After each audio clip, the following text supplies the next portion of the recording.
Olá, sejam muito bem-vindos e bem-vindas ao meu canal. Eu sou a Valéria e hoje eu quero te contar um caso real de um episódio que eu vivi com o meu filho durante uma crise de influenza. Foi uma jornada que uniu cuidado, técnica e empatia e me fez enxergar na prática tudo aquilo que eu oriento e ensino sobre a experiência do paciente infantil. Se você é pai, mãe, cuidador ou profissional da saúde, fica comigo até o final porque esse caso mostra o que realmente faz uma jornada de cuidado dar certo. Então vamos lá, hoje eu vou apresentar para vocês esse caso do influenza que eu vivi com meu filho e que eu considero que foi uma jornada de cuidado bem sucedida, tanto do ponto de vista como mãe, quanto profissional da área de experiência do paciente. Só me apresentando rapidamente, quem sou eu? Então, eu sou a Valéria, eu sou a mãe de um lindo garotinho que atualmente tem 2 anos e 6 meses. Eu sou consultora em experiência do cliente e do paciente. Sou especialista em melhoria contínua e processos, mas também coloco a centralização de pessoas dentro de qualquer tomada de decisão para desenvolver meu trabalho. Sou uma forte defensora da experiência do paciente infantil, com base nas minhas vivências pessoais e relatos de mães que eu convivo e conheço no dia a dia. Também convivo com pais, mas é um pouquinho menos. A gente realmente vê uma participação mais forte das mães. E eu trago todas essas histórias para vocês, para que a gente possa compartilhar casos que precisam melhorar e casos que foram bem-sucedidos. Sou uma eterna aprendiz de tudo que envolve jornada de cuidado, porque isso realmente é algo que é cíclico e envolve muito estudo, ciência, metodologia e também o desenvolvimento infantil. Então, eu gosto muito também de estudar neurociência e eu trago tudo isso para dentro desse processo, porque é uma construção realmente e tem que ter várias visões ao mesmo tempo para a gente trazer da melhor forma, traduzindo de forma prática e eficiente para tudo aquilo que a gente vai fazer. Eu acredito muito que toda jornada de cuidado também é uma jornada de aprendizado, e seja ela para paciente, para um cuidador, para quem cuida, né, os profissionais da saúde. Então, tudo isso é super importante. E eu tenho um grande propósito, então eu faço tudo isso porque eu enxergo que a gente precisa melhorar processos, a gente tem que proporcionar interações positivas e memoráveis em cada ponto de contato com o cliente ou com o paciente, capacitar equipes e transformar negócios de forma sustentável e centrado nas pessoas, né?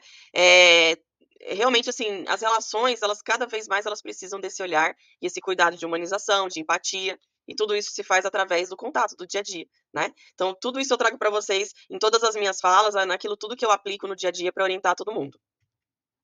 E o que que me levou a compartilhar, então, esse caso pessoal e o que que ele ensina sobre a experiência do paciente? Então, eu realmente vejo que a gente precisa transformar a dor em propósito, e isso é o que dá sentido a todo o meu trabalho com a experiência do paciente e também com a experiência do cliente, né? Então, eu trago todos esses casos para vocês, para que sejam estudados e aprimorados no dia a dia, dentro de cada instituição de saúde. Para quem não sabe também um pouquinho da minha história, eu vivenciei 3 internações no período de 1 ano com meu filho. 2 delas foram em UTI pediátrica, foi um choque para mim, porque eu nunca imaginei que eu fosse viver tudo aquilo.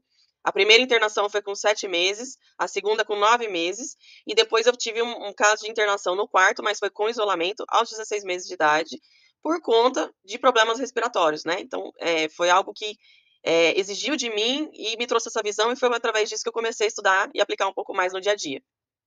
Com isso tudo que aconteceu, meu filho foi colocado como um bebê chiador, e hoje a gente faz tratamento para asma, rinite alérgica, então toda a parte respiratória dele sempre é um momento de muita atenção para mim, de cuidado, que exige bastante, e isso também gerou trauma, né? Então toda vez que eu vejo que ele está ficando resfriado, gripado, ou envolve algo relacionado à parte respiratória, mexe demais comigo e eu redobro a atenção, então eu fico sempre em estado de alerta.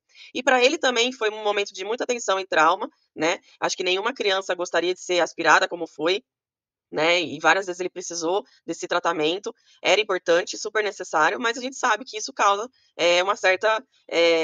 certos problemas aí para a criança, né? Então eu trago isso porque foi algo que mexeu demais com a gente vive esse impacto até hoje. Mas ao passo que vocês vão conhecendo nossos vídeos, vocês vão acompanhando um pouquinho mais. Tudo isso, então, gerou mudança de rotina, né? Tanto para ele quanto para nós, né? Porque a gente tem o tempo inteiro que ficar se policiando, a gente tem que aplicar medicação, então a gente tem que tomar todo um cuidado e envolveu um determinado momento que eu precisei deixar ele numa bolha. Então ele deixou de ir para a escola, deixou de conviver com crianças. Então hoje a gente precisa de terapias aí para de fato trazer esse desenvolvimento para ele que foi muito impactado. E a gente levou em torno de 2 anos para conseguir introduzir ele na escola, para deixar a gente agora um pouco mais, nunca tranquilos, mas assim, um pouco mais calmos em relação a saber que hoje a imunidade dele está melhor e ele consegue lidar um pouquinho mais, tanto ele quanto nós, a lidar com todas essas situações, né? Eu, nesses casos todos que eu vivenciei, eu identifiquei muitas oportunidades de melhoria em protocolo de atendimento, E aí, seja tanto de triagem quanto protocolos médicos, e dentro do dia a dia dessas UTIs ou internações comuns que a gente teve.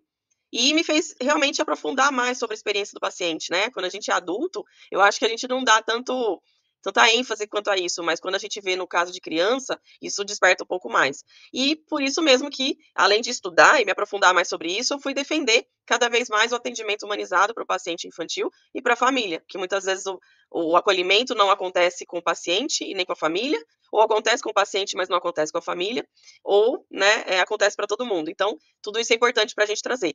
Mas todo esse desfecho mesmo, eu trouxe porque a gente está vivendo agora, né? Eu estou gravando esse vídeo em novembro de 2025, mas desde outubro a gente vive uma alta de casos de influenza no Brasil.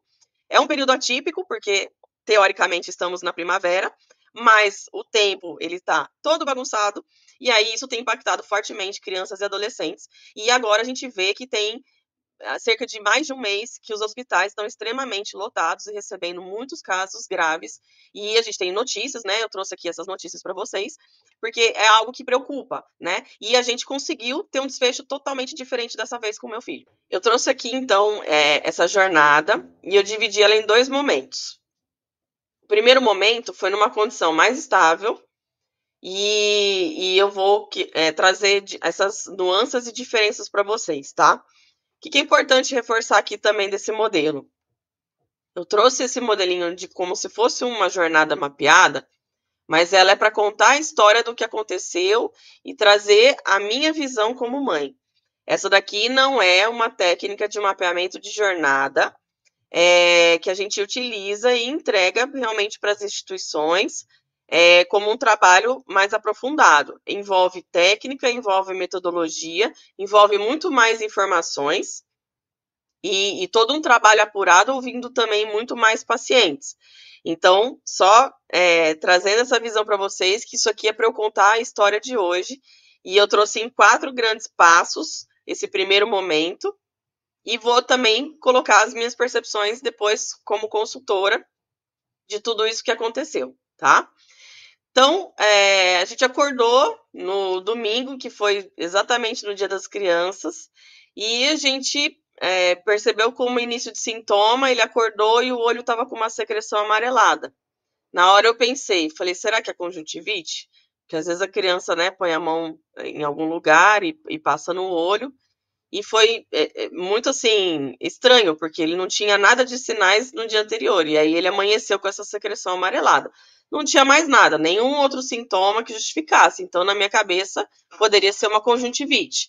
Eu fiquei tensa, né? Porque aquilo lá, você fala conjuntivite, pode transmitir, né? Ele vai para a escola, então eu tenho que tomar todo um cuidado. O que eu fiz? Falei, vou para o hospital. Chegando lá, eu passei pela triagem no pronto-socorro. Foi um atendimento muito coerente e adequado, não tinha muitos pacientes naquele momento, né? Então, assim, o que a gente, né, como mãe, já observa? Ah, hoje tá tranquilo, né? A técnica que vai triar vai dar mais atenção. Não que ela não dê no dia a dia, mas quando a gente vê que tem muita gente, o período é mais tenso, tanto para quem é pai, mãe, quanto até o profissional que está ali no dia a dia, né? Mas a gente sabe que quando tá ali, a gente tá imerso, né? Mas eu sabia que naquele momento ali estava tranquilo. Eu falei, olha, é um caso simples, né? Não é urgente, eu entendo, mas eu sei que ela vai dar a devida atenção e ela vai observar às vezes sinais que eu não esteja observando. Até então, tudo bem. Passamos no atendimento médico também dentro do PS. E aí, qual que é o momento, o que fica pra gente, né? Ah, a gente fica lá, será que realmente é só secreção no olho? Será que é só isso? Será que tem mais coisa e eu não observei? Porque o médico vai perguntar, eu não posso perder a oportunidade de estar lá no dia a dia, conversando com ele e extraindo as melhores informações, né? Afinal, a gente quer evitar sempre ir para o pronto-socorro, né? Então, é algo que a gente fica, busca na cabeça o tempo inteiro, mas mesma coisa, o médico foi lá, me examinou, foi um atendimento muito coerente, adequado também. Ele observou, falou, olha, não tem nada, caso aconteça de você ver que piorou e tudo mais, aí você vai num hospital especializado para olhos, né? Para a gente garantir que não seja nada. Mas a princípio não parece ser dê problema aí de transmitir para as pessoas. E aí eu vim para casa, então eu vi que ele continuou sem sintoma, parou um pouco da secreção no olho, ele ficou disposto o dia todo, ele brincou, né? A gente foi num parquinho, então assim, ele ficou bem. E aí se fica naquela, né? Ah, meu filho tá bem, eu vou monitorar, mas eu acho que não é nada. Eu deixei realmente assim, falei, acho que pode ter sido o dedo sujo e levou a isso. E aí eu trago aqui essa visão dessa jornada com base no método que eu estudei e fui atrás para trazer essa visão para vocês e pontuar o que deu certo e o que não deu certo, né? E nesse caso, bateu 100% dentro de tudo aquilo que a gente estuda. Então, houve muita empatia, né? Teve uma escutativa tanto da técnica de enfermagem quanto do próprio médico. A experiência, ela foi eficiente, acolhedora. Passei, não demorou. Ele olhou, me deu todo o direcionamento e atenção, né? Então, eu realmente fiquei me sentindo segura. Teve presença, então teve atenção no paciente, ele olhou, observou várias vezes essa questão do olho dele para ver se realmente não era nada. Houve uma individualidade, então houve uma observação sobre todas as condições que o paciente tinha ali para garantir, será que realmente é só uma secreção no olho? Tem mais coisa, principalmente por ele ser um bebê cheador, se tinha mais algo envolvido, então foi tudo bem. E humanização, porque houve ali naquele momento uma integração de protocolos clínicos aliados a práticas de acolhimento e comunicação empática com a gente. Então foi tudo bem, né? Porque o cenário ali estava favorável, né? Tanto para nós quanto para eles. E aí eu quero falar um pouquinho desse método, né? O que é o XP que eu adaptei? Então, eu busquei, né, referências globais, tanto na Planetary, que é americana, o Barry Institute, que é americano também, e a gente tem a Sobrexp no Brasil, que lida sobre a experiência do paciente, e através de toda a metodologia, certificação que é feito em cima do tema, eu adaptei para algumas realidades baseado naquilo que eu vivi e que eu acho importante traduzir. Esses métodos, eles são comprovados, eles têm eficiência, tem certificação específica para isso, e as empresas, elas seguem todos esses preceitos, né?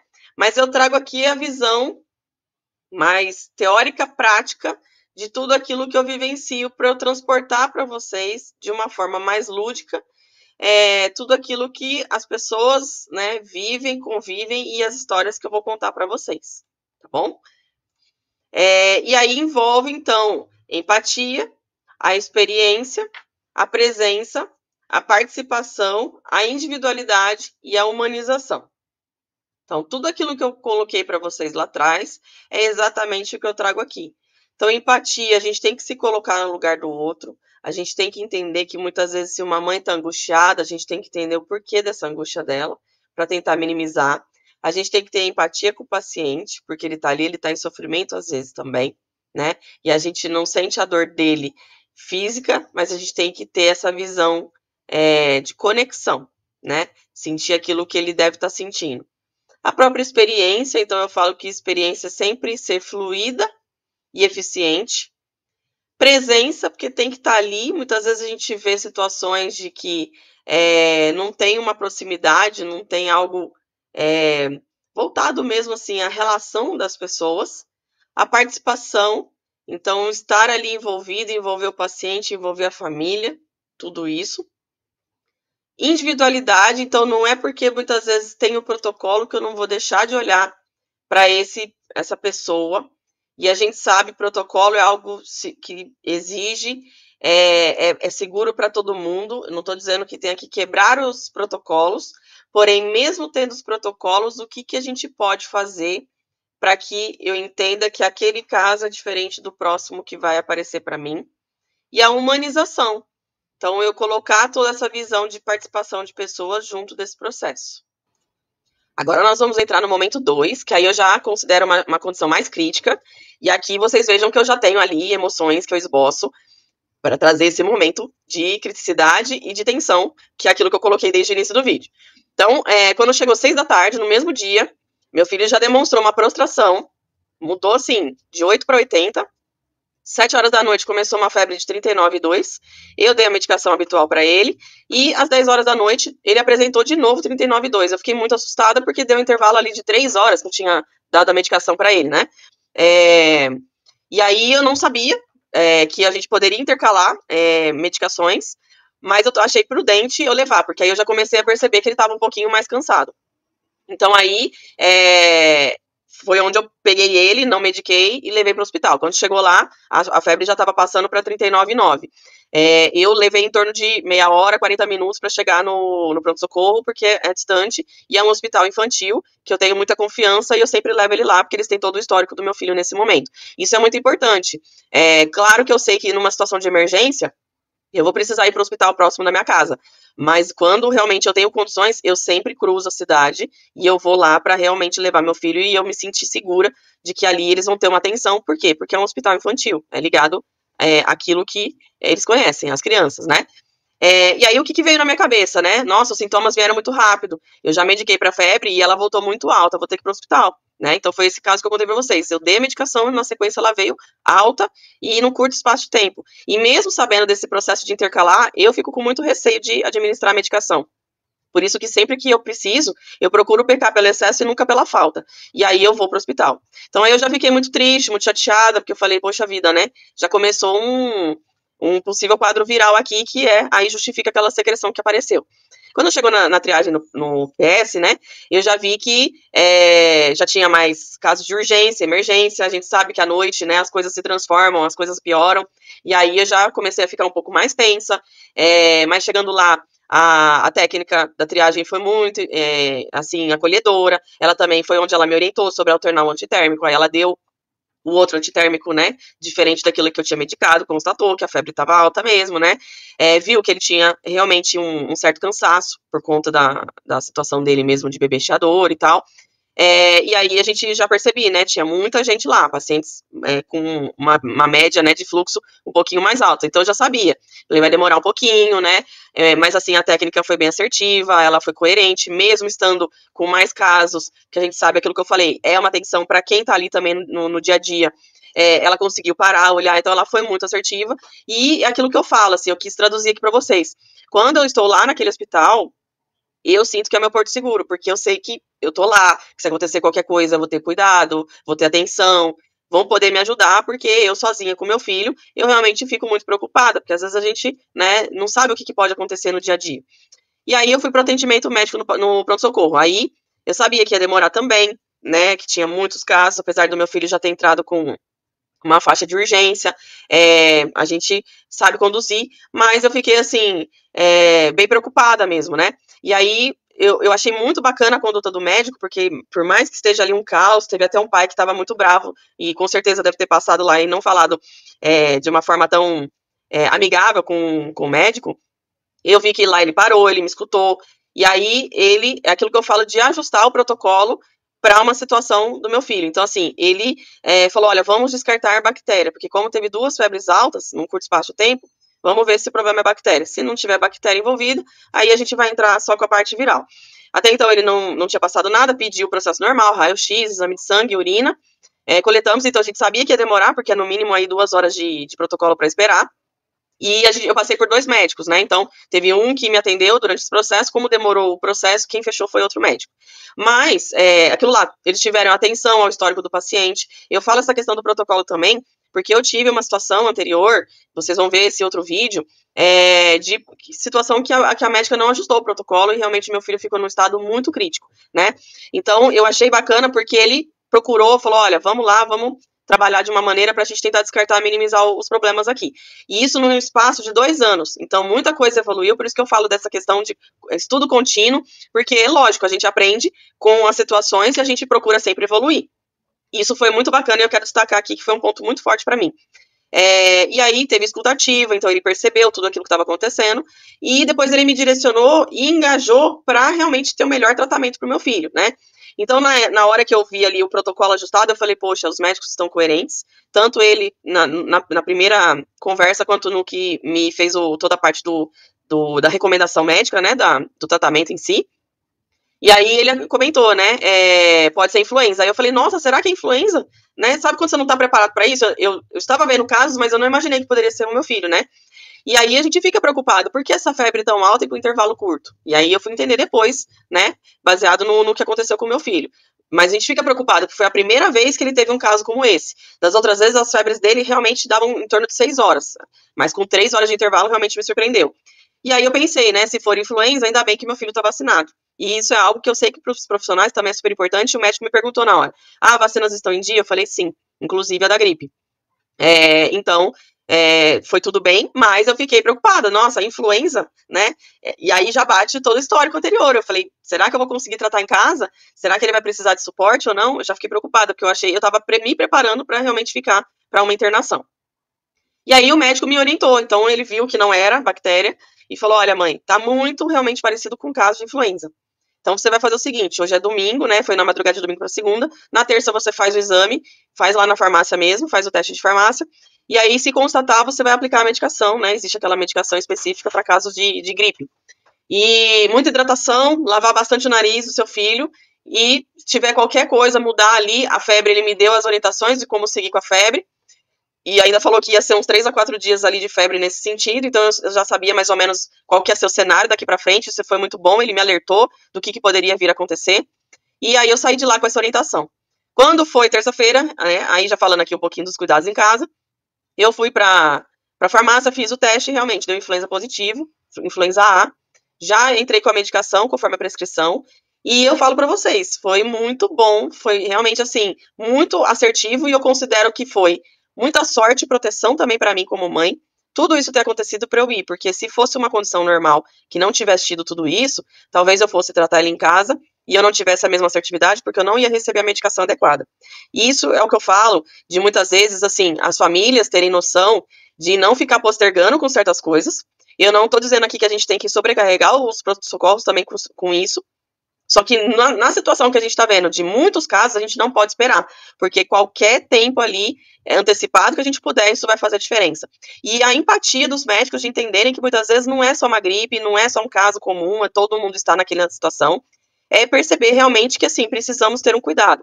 E esse médico, com essa orientação e com essa medicação que ele deu, eu consegui tratar em casa. Foi a primeira vez que eu tratei um vírus nessa situação com o meu filho em casa. Tudo bem que hoje ele já tem um pouco mais de maturidade, imunidade e outras coisas a mais, mas mesmo assim é sempre um desespero a gente ver essa situação. E eu fiquei muito feliz, né? Porque a gente conseguiu prevenir, eu não precisei em nenhum momento mais para pronto-socorro. Eu não precisei internar ele, o médico evitou uma internação, evitou sobrecarregar o sistema, né? E a gente conseguiu, inclusive, contribuir para que não disseminasse isso para mais crianças, né? Porque se a gente não tem noção, a gente às vezes perde, né? A oportunidade de concentrar aquilo e evitar que a coisa se dissipe. E a aplicação de todos os protocolos anteriores para manutenção e tratamento em casa, que era a lavagem nasal, foi o que ajudou. Eu acordei meu filho diversas vezes à noite para lavar o nariz. Muito, porque descia umas placas brancas assim. 2 dias depois eu peguei dele, né? E eu sei, eu vivi na pele, não é gostoso. A garganta, ela inflama de uma tal maneira que chega uma hora é ruim para engolir. A gente fica muito triste, muito tenso com tudo isso. Mas eu fui seguir na risca e eu falei, eu não vou deixar ele ir para o pronto-socorro de novo, não vou querer que ele interne novamente, a gente vai tratar em casa e a gente conseguiu. Mas foi graças a essa orientação, a todo esse processo que os médicos envolveram a gente ali para tratar. E eu sei, eu confesso que também existe a participação, um grande engajamento da minha parte com relação a isso, porque às vezes a gente sabe que não tem esse engajamento por parte das famílias. Então é todo um trabalho que precisa ser feito em conjunto. Se não for, não vai. Mas a gente teve muito sucesso quanto a isso. Então, assim, todo momento eu pensava, eu não quero que meu filho interne, eu vou fazer todo o possível para ele superar esse vírus em casa, e a gente conseguiu. A recuperação dele, em 7 dias, ele estava totalmente recuperado. Essa medicação que foi passada para ele foi muito assertiva, e foi a primeira virose que eu tratei em casa. Né? Das outras vezes ele internou, ele ficou em UTI, muito crítico, protocolo de sepse, vocês vão conhecer esse vídeo, né? Já falei para vocês, mas eu fiquei extremamente aliviada. E vi que meu filho ficou bem, que nós vencemos, que ele não precisou sequer ir ao hospital, foi sucesso, né? Então, assim, isso é que é bacana. Olha que que achado o que aconteceu, né? Acho que foi toda uma situação que corroborou e eu vou ficar muito feliz de ouvir comentários dos profissionais da saúde, também pais, mães e cuidadores que quiserem falar aqui um pouquinho sobre isso, porque é isso, foi realmente assim uma série de consequências que deu certo, né? E aí eu quero trazer esse insight para vocês, que a experiência do paciente ele não começa na consulta. Ela vai começar na incerteza e ela vai se transformar em todo cuidado. E é tudo isso que eu trouxe para vocês aqui, né? Seja de uma simples secreção que apareceu até uma tratativa de uma influenza aí que deu certo. E falando então aqui, né, por que na minha visão isso foi bem sucedido considerando esse método XP, né, essa metodologia que eu desenvolvi, mas que eu uso com base nas referências globais do Beryl, do Planetree e da Sobrexp. Empatia, nesse caso, houve uma escutativa do paciente e também em relação a mim, que sou cuidadora dele, né? E houve uma tradução de informações técnicas de forma acessível para mim. Olha, mãe, é isso, isso, isso, e você vai fazer assim, assim, assim. Então foi muito bacana com relação a isso.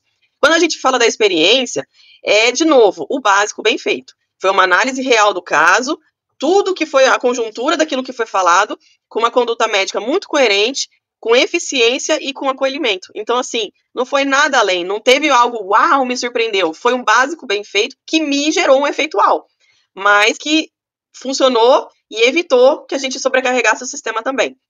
Houve muita presença, foi atenção total no paciente, mesmo com plantão atípico naquele dia.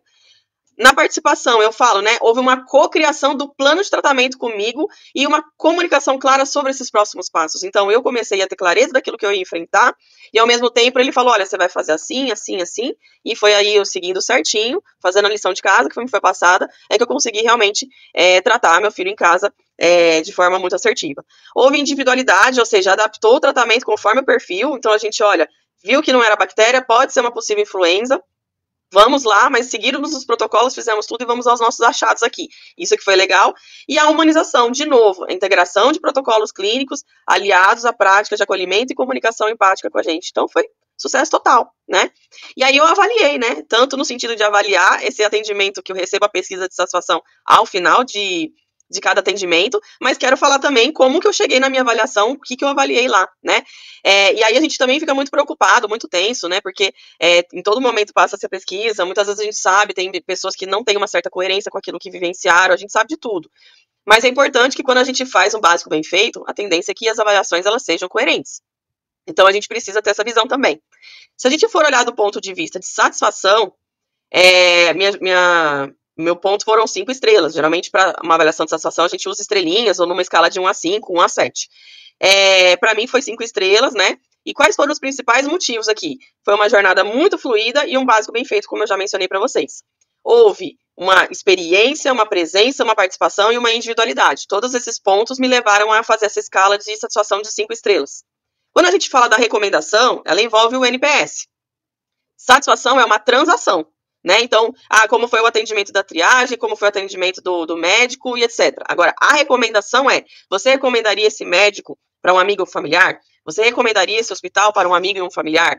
E aí também vem a minha nota. Então, eu dei nota máxima, deu 10, né?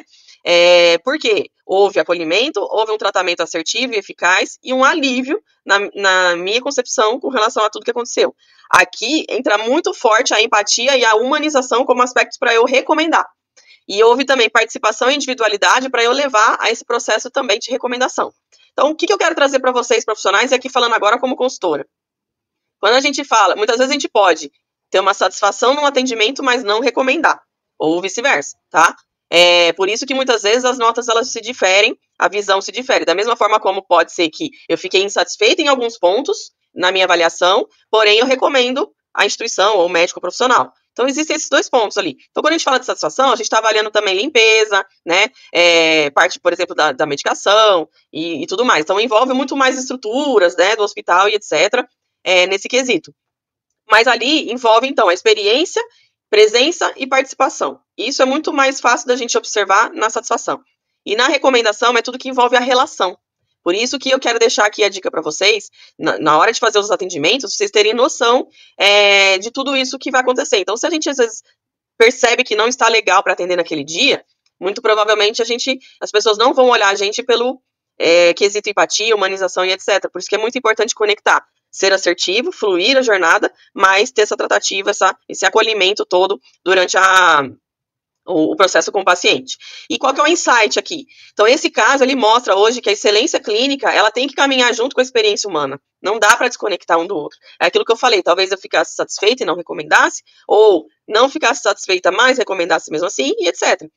Quando o paciente, né, e o seu cuidador ou cuidadora aceita esses seguros, o tratamento é muito mais eficaz, o vínculo se fortalece e o retorno à saúde acontece de forma mais leve, que foi um pouco que aconteceu. Então, assim, é, é importante mostrar qual que vai ser a próxima jornada do meu possível processo, como eu comentei com vocês, né? Pode vir a ter febre, pode ficar cansado, pode ser que aconteça isso e aquilo, e eu preciso entender. Então, quando a gente tem tudo isso ali muito bem explicado, a família se envolve, se engaja. E essa é a dificuldade que muitas vezes a gente tem nos tratamentos, como médicos e enfermeiros e técnicos de enfermagem, e a gente precisa tentar conectar tudo isso. É fácil? Não é? Né? Cada vez a gente tem que estudar mais os casos para falar, olha, naquele momento se a gente tivesse feito assim, talvez fosse mais assertivo, etc, né? Mas eu trouxe aqui pela visão do caso que aconteceu comigo. Pais, cuidadores e profissionais são protagonistas da mesma jornada. Então, todos precisam de informação, empatia e escuta. Então, eu falo que, né, os pais estão ali naquele momento de pressão, muitas vezes vão lá, vão ser um pouco mais agressivos com os médicos ou com outros profissionais. A gente também tem que se colocar no lugar, não é fácil para eles, é muita gente, muitos casos, né, eles têm que estar preparados para um monte de coisa, é muito estudo. Então, esse é o ponto que eu trago, assim, pais, tenham empatia com os profissionais, né, profissionais, tenham empatia com os pais, é todo um processo, né? Então, assim, a gente precisa realmente de se envolver e é uma tríade, né? Todo mundo envolvido aí nesse processo. E espero que isso tudo tenha trazido aqui clareza e muito mais visão para vocês em relação a isso. Espero ter traduzido da melhor forma possível, inspirado vocês. Volto a dizer, gostaria muito dos comentários, né? Gosto muito de aprender com os feedbacks de vocês. E eu fecho aqui essa apresentação falando, né, que a experiência do paciente, ela nasce da empatia, se fortalece na presença e ela se concretiza na humanização. Então, ninguém vai deixar de recomendar um médico se a gente não tiver todos esses pontos, né? Então, assim, empatia, humanização envolve relação e presença, né? Tudo isso é relação humana. Não dá pra gente colocar uma IA para fazer isso pra gente, não dá para colocar, às vezes, outros fatores ali, enfim, mecanismos e métodos ali que não envolvam a relação com as pessoas. Então, eu espero que tenha inspirado, vou ficar muito feliz com o feedback de vocês e até o próximo vídeo. Obrigada!